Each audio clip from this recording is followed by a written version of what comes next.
Greetings and welcome to the third video on Source Use Example Essay 1. We are looking at Section 3. Again, you should get your book so that you can see the complete paragraphs that I'm making comments about in the video and that this document notes. Section 3 has 4 paragraphs. This section raises some questions about how this writer is integrating his sources into this part of his research essay. So there is one source, and I've marked that it's been used twice, but possibly it's being used 3 times. That's one of the first questions about how this source is integrated.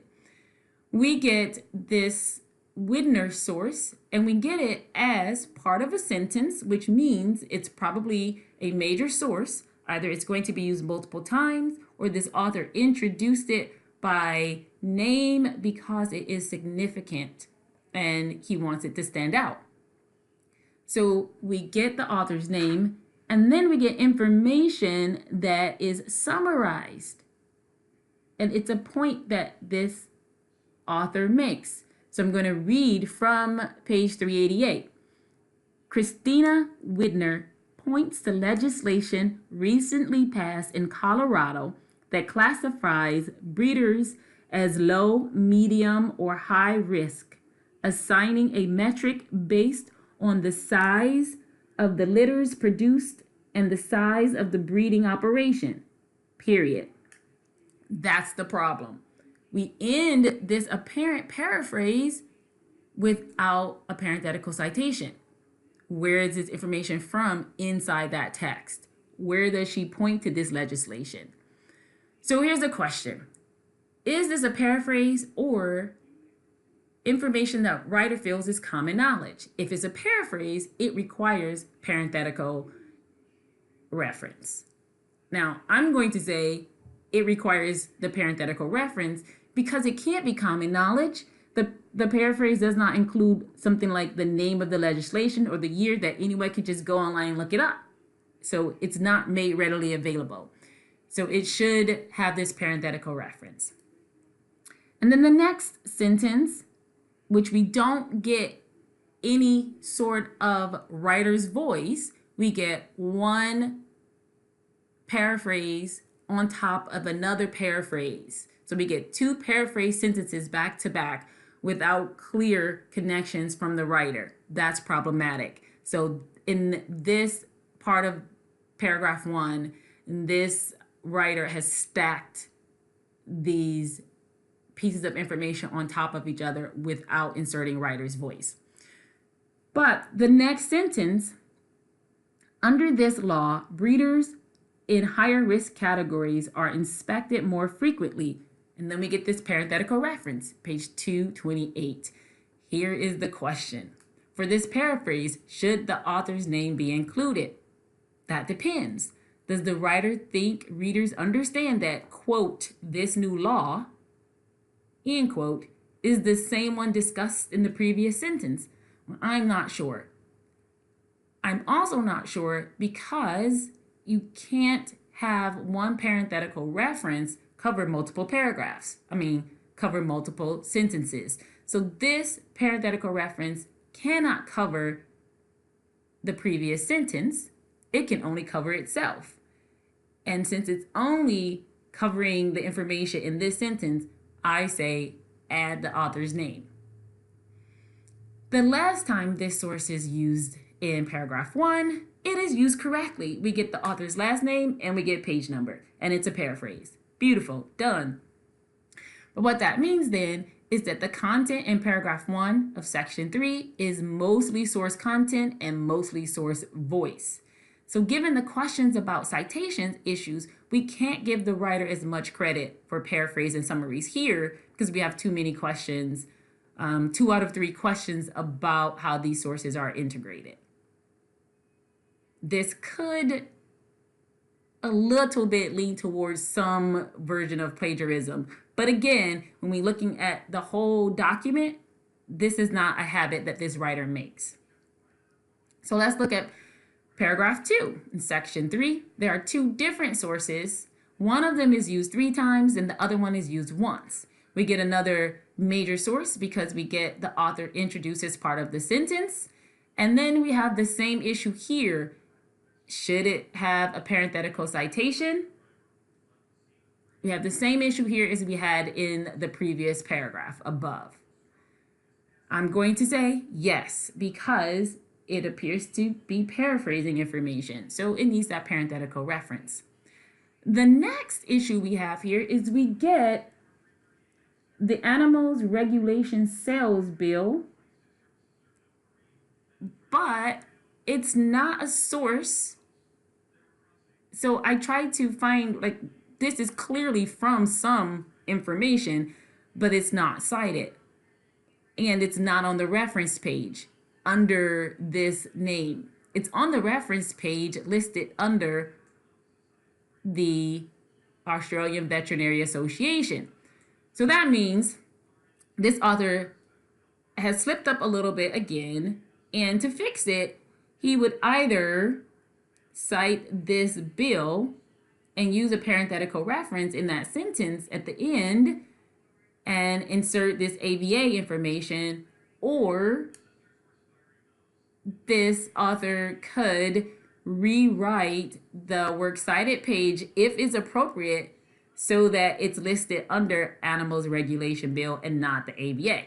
There are a couple ways the author can address that. But this appears to be a paraphrase, so it needs a citation. And then we get the next two uses of sources are from the same source. So again, we get this, and it's green because you see it's used multiple times. So we get Tush House 515. That's the page number. It's a paraphrase. And then we get another paraphrase from the exact same page. But what the writer has done, I want to note, is that this writer makes sure that he doesn't stack these citations on top of each other.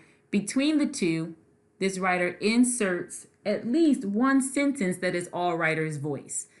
This is a proper way of using your writer's voice to help integrate your information, unlike what we had with this use of Widner. They're stacked on top of each other, these two sentences. So paragraph 2, but again, because we have these two issues in pink and questions about the citations, we can't give the writer as much credit. So this paragraph is going to be mostly source content and voice. So paragraph 1 and 2 of section 3 have a couple of questions. Now we go to paragraph 3. There's one source and is used 3 times and is used well. For the most part, is used well. And it's just something about this particular source, I guess, that gives this writer a little bit of trouble. The first time this source is used, it is, again, used by author last name. I want you to pay attention to that because the author's full name was already introduced in the previous paragraph. So now, even if you use it in the sentence level, you're going to just use last name. So last name, and this author argues some specific point, which is a paraphrase. So at the end of that sentence, I think there should be a parenthetical reference. I could be wrong on this one, but hey, we're not all perfect. And then we get another paraphrase or summary, and we get the pages that the information comes from. And then we get another paraphrase. The reason you should look at these paragraphs is you will see that in between all of this source use are instances where you get the writer's voice. So these are not just stacked on top of each other, but we get words from the writer in most of these cases. And so this is 50% writer's voice. We give them credit.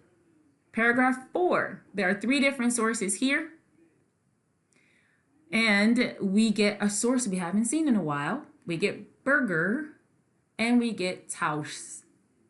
And we get both of them as part of the sentence, so they're not stuck as in parenthetical references. Another way to demonstrate your sources are part of the conversation. They're part of the dialogue. We get them by name in the sentences that you're paraphrasing or summarizing. In this way, when we look at paragraphs 4, we get four voices here. We get burger and Tausch, which are prominent because they're part of the sentences. We get the writer's voice, and we get this supportive information from the ABA. And as you see, most of this source use is summary, paraphrase, not direct quotes. So we get mostly writer's voice. Even though there are 3 sources working in here, it's still mostly writer's voice.